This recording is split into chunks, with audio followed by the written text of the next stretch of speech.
Welcome back to the channel. இந்த வீடியோவில் என்ன பார்க்க போகிறோம் அப்படின்னு பார்த்தீங்கன்னா, யமஹாவோட FZ ரேவ் அப்படிங்கிற நியூ 150cc பைக் பார்த்தீங்கன்னா இப்போ ரீசெண்டாக இந்தியாவில் லான்ச் பண்ணியிருக்காங்க.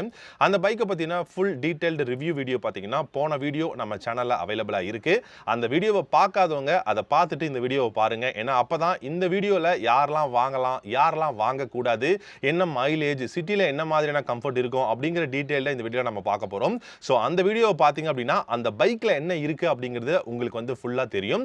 இந்த வீடியோவை பொறுத்த வரைக்கும் பாத்தீங்கன்னா முழுக்க யாரெல்லாம் வாங்கலாம், யாரெல்லாம் வாங்கக்கூடாது, அண்ட் இந்த பைக்குக்கு வேற என்ன ஆல்டர்னேட்டிவ் பைக்ஸ் இன்னைக்கு இந்தியன் மார்க்கெட்ல இருக்கு அப்படிங்கறத டீடைலா பார்க்க போறோம்.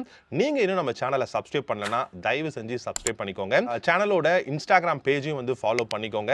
நிறைய இன்ட்ரெஸ்டிங்கான இந்த மாதிரி மோட்டார் சைக்கிள் சம்பந்தப்பட்ட கண்டென்ட் நான் வந்து ரெகுலரா கொடுத்துட்டு இருக்கேன். நீங்க மிஸ் பண்ணாம பார்க்கலாம். இந்த யமஹாவோட FZ ரேவை பொறுத்த வரைக்கும் பாத்தீங்க அப்படின்னா 1,17,000 ரூபாய் எக்ஸ்ஷோரூம் பிரைஸ்ல லான்ச் பண்ணிருக்காங்க. அண்டர் 1,50,000 இல்ல 1,53,000 ஆன் ரோட் பிரைஸ்க்குள்ள உங்களால வந்து பை பண்ண முடியும். இந்த பிரைஸுக்கு வேற என்ன பைக் ஆல்டர்னேட்டிவா இருக்குன்னு பாத்தீங்கன்னா NS மாடல் பஜாஜ்ல இருக்குங்க. NS உங்களுக்கு மாடல் இருக்கு, 160 இருக்கு, இல்ல TVS ஓட 160 and 200 4V மாடல் அவைலபிளா இருக்கு. அதே மாதிரி N250மே வந்து உங்களுக்கு பஜாஜ்ல அவைலபிளா இருக்கு. அது மட்டும் இல்லாம பாத்தீங்க அப்படின்னா உங்களுக்கு இன்னும் நிறைய பைக்ஸ் வந்து பாத்தீங்கன்னா இந்த ஒரு பைக்குக்கு ஆல்டர்னேட்டிவா இருக்கு. ஒருவேளை உங்களுக்கு FZ மாடல் பிடிக்கும் அப்படின்னா இந்த பைக்குமே FZ மாடல் தான். ஆனா இதுல உங்களுக்கு பை ஃபங்க்ஷனல் LED ஹெட்லைட்ஸ் கொடுத்திருக்காங்க. இதோட ஹெட்லாம்போட டிசைன் மட்டும் சேஞ்ச் பண்ணிருக்காங்க. அது மட்டும் தானா சேஞ்சஸ் அப்படின்னா டெஃபினட்டா அது மட்டும் தான் சேஞ்சஸ். அதுக்கு அப்புறமா பாத்தீங்கன்னா 13 litres of fuel tank capacity கொடுத்திருக்காங்க. சோ ஒரு சிட்டில கம்யூட் பண்றதுக்கு ஒரு கம்யூட்டருக்கு 13 லிட்டர் உங்களுக்கு ஃபியூல் டேங்க் கெபாசிட்டி கொடுத்தது அப்படிங்கிறது இந்த பைக்ல ரொம்ப பெரிய விஷயம். அண்ட் இந்த பைக்கோட மைலேஜுமே பாத்தீங்கன்னா 45-48 கிலோமீட்டர் லிட்டர் வந்து மைலேஜ் வந்து கொடுக்க முடியும். க்ளோஸ் டு 50 கிலோமீட்டர் லிட்டர் வந்து மைலேஜ் கொடுக்க முடியும் அப்படின்னு நம்ம வந்து எடுத்துக்கலாம். இந்த பைக்கை பொறுத்த வரைக்கும் 12.4 ஹார்ஸ் பவரும் 13.3 நியூட்டன் மீட்டர் டார்க்கும் இருக்கிறதுனால சிட்டில நீங்க ரைட் பண்றதுக்கு, டிராஃபிக்ல ரைட் பண்றதுக்கு ரொம்ப கம்ஃபர்டபுளா இருக்கும். யாரெல்லாம் வாங்கலாம் அப்படின்னு நம்ம ஃபர்ஸ்ட் பார்த்தலாம். யாரெல்லாம் வாங்கலாம்னா சிட்டில நான் ரெகுலரா நிறைய கிலோமீட்டர் நான் வந்து ரைட் பண்ணுவேன், டிராஃபிக்ல நான் போவேன், எனக்கு வெயிட்டுமே கம்மியா இருக்கணும், மைலேஜ் அதிகமா இருக்கணும் அப்படின்னு யோசிக்கிறவங்க இந்த பைக்கை நீங்க கண்டிப்பா பை பண்ணலாம். ஏன் அப்படின்னு கேட்டீங்கன்னா வெறும் 136 கிலோகிராம் தான் வெயிட் இருக்கு. அண்ட் கிரவுண்ட் கிளியரன்ஸுமே 165 இருக்கு. எந்த ஸ்பீட் பிரேக்கர்லயும் உங்களால வந்து ஹிட் பண்ணாம வந்து ரைட் பண்ண முடியும். அண்ட் இந்த பைக்கோட ஒரு ஹேண்ட்லிங் கம்ஃபர்ட்டுமே பாத்தீங்கன்னா ரொம்ப பெஸ்டா இருக்கு. ஏன்னா சீட்டோட ஹைட்டுமே பாத்தீங்கன்னா 790 mm இருக்கிறதுனால ஃபேமிலிக்குமே செட் ஆகும். இப்போ நீங்க ஃபேமிலி செக்மெண்ட் அப்படின்னு நம்ம பார்க்கலாம். இப்போ நீங்க ஒருவேளை ஃபேமிலிக்காக நான் ஒரு பைக் பார்த்துட்டு இருக்கேன், ஒரு யூனிக்கான பைக் வேணும், இல்ல இப்போ ரீசெண்டா அப்டேட்டட் மாடல் வேணும்னு யோசிக்கிறீங்கன்னா ஒரு நல்ல அஃபோர்டபுள் பிரைஸ்ல 1,50,000 அந்த ரேஞ்ச் பைக் நீங்க அந்த ரேஞ்சில் நீங்க ஒரு 150cc naked street fighter computer பார்க்குறீங்கன்னா FZ மாடல், அதுவும் இந்த ரேவ் மாடல் நீங்க வந்து ட்ரை பண்ணி பார்க்கலாம். இந்த மாடலுமே வந்து ஃபேமிலிக்கு கம்ஃபர்டபுளா இருக்கும். 790 mm வந்து சீட்டோட ஹைட் இருக்கிறதுனால ஃபேமிலிக்கு ரொம்ப கம்ஃபர்டபுளா இருக்கும். பில்ட் குவாலிட்டி டெஃபினட்டா ஓரளவுக்கு நல்லாவே இந்த மாடல்ல வந்து யமஹா பண்ணியிருக்காங்க அப்படின்னு சொல்லலாம். இந்த ரேவை பொறுத்த வரைக்கும் இன்னும் பெஸ்டான விஷயங்கள் அப்படின்னு பார்த்தீங்கன்னா டிஜிட்டல் இன்ஸ்ட்ருமெண்டல் கிளஸ்டர் கொடுத்திருக்காங்க. இந்த கிளஸ்டரை பொறுத்த வரைக்கும் ப்ளூடூத் கனெக்ஷன் இருக்கு. இந்த மாடல்ல ட்ராக்ஷன் கண்ட்ரோல் இருக்கு. அதுக்கப்புறம் பார்த்தீங்கன்னா உங்களுக்கு சிங்கிள் சேனல் ABS வந்து கொடுத்திருக்காங்க. ஸோ நல்ல ஒரு பெஸ்டான சேஃப்டி வந்து இந்த பைக்ல நமக்கு வந்து கிடைக்கும்.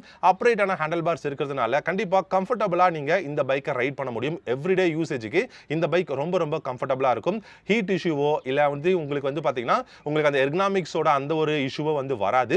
பட் உங்களுக்கு அந்த ஒரு பெஸ்டான விஷயம் என்னன்னா இது வந்து மோஸ்ட்லி சிட்டிக்கு தான் நீங்க ஓட்டணும். அதாவது ஒரு டிராஃபிக்ல ரெகுலர் யூசேஜுக்கு ஒரு கம்யூட்டரா நீங்க வந்து யூஸ் பண்ணலாம். பட் லாங்குக்கு போக முடியுமா அப்படின்னு கேட்டீங்கன்னா லாங்குக்கு போகலாம். பட் இதோட பவர் பர்ஃபார்மன்ஸ் பத்தாது. பட் அதே சமயம் உங்களுக்கு ஹையர் RPMல இதோட வைப்ரேஷன் அப்படிங்கிறதும் அதிகமா இருக்கும். ஸோ லாங் டிராவல் டிஸ்டன்ஸ் அப்படிங்கிறது நம்மளால பண்ண முடியாது. மற்றபடி பண்ண முடியாதுன்னு இல்லை, பண்ணலாம். பட் உங்களுக்கு பாடி பெயின் இந்த மாதிரி இருக்கும். அதே மாதிரி இன்ஜினையும் நம்ம ரொம்ப ஸ்ட்ரெஸ் பண்ணோம் அப்படின்னா இன்ஜின் ஃபெயிலியர் ஆகிறதுக்கும் நிறையவே சான்சஸ் இருக்கு. இன்னொரு பெஸ்டான விஷயம் இந்த FZ ரேவை பொறுத்த வரைக்கும் இதுல உங்களுக்கு 140/80 செக்ஷன் டயர் வந்து ரியர்ல கொடுத்திருக்காங்க. பெரிய டயருங்க, 140/70 அப்படின்னு நினைக்கிறேன், if I'm wrong. 17 inch alloy வீலோட கொடுத்திருக்காங்க. ஸோ பெரிய வைடான ரேடியல் டயர் ரியர்ல வந்து கொடுத்திருக்காங்க. ஸோ இது வந்து மிகப்பெரிய ஒரு பாசிட்டிவ்னு சொல்லலாம்.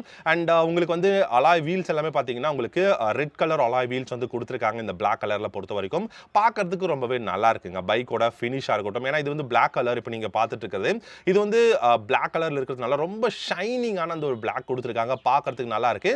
கண்டிப்பா ரோட் பிரசன்ஸும் நல்லா இருக்கும். பை ஃபங்க்ஷனல் LED ஹெட்லாம்ப் இருக்கிறதுனால உங்களுக்கு விசிபிலிட்டியும் பார்த்தீங்கன்னா ரொம்பவே வந்து பெஸ்ட்டாக கொடுத்துருக்காங்க. ஸோ இந்த எனக்கு பொறுத்த வரைக்கும் இந்த எஃப்செட்டோட ரேவ் அப்படிங்கிற இந்த 150cc நீங்கள் ரெகுலர் யூசேஜுக்கு கம்யூட்டராக சிட்டியில் டிராஃபிக்கில் யூஸ் பண்ணுறவங்க பை பண்ணலாம். ஃபேமிலி செக்மெண்ட்டுக்கு பைக் பார்க்குறவங்க நீங்கள் வந்து ட்ரை பண்ணலாம். இல்லை நான் ஃபுட் டெலிவரி இந்த மாதிரி நான் பண்ணுறேன், நிறைய கிலோமீட்டர்ஸ் ரெகுலராக நான் ஓட்டுறேன், எனக்கு அந்த மாதிரியான ஒரு ஜாப் இருக்குது அப்படின்னா நீங்கள் இந்த எஃப்செட்டோட ரேவ் மாடலை வந்து ட்ரை பண்ணலாம். ஸோ இது வந்து பார்த்தீங்கன்னா சிமிலர் டு இப்போ இருக்கக்கூடிய எஃப்செட்டோட டீலக்ஸ் மாடல் இல்லாட்டி வந்து வெர்ஷன் 3 வெர்ஷன் 4 மாடலோட ஒரு கண்டினியூ வெர்ஷன் அப்படின்னு நம்ம வந்து சொல்லலாம். ஸோ உங்களுக்கு இந்த பைக்கை பற்றின ஃபுல் டீட்டெயில் வந்து தெரிஞ்சிருக்கும் அப்படின்னு நினைக்கிறேன். யார் வாங்கலாம் வாங்கக்கூடாது அப்படிங்கிறத டீட்டெயில்டாக நான் சொல்லியிருப்பேன் அப்படின்னு நினைக்கிறேன். ஸோ இந்த வீடியோ உங்களுக்கு பிடிச்சிருந்தது அப்படின்னா சப்ஸ்கிரைப் பண்ணிக்கோங்க. இந்த வீடியோக்கு லைக் பண்ணுங்க. நம்ம சேனல்ல போடுற எல்லா வீடியோக்கும் ஹைப் அப்படிங்கிற ஒரு ஆப்ஷன் இருக்கு. அந்த ஹைப் பண்ணுங்க.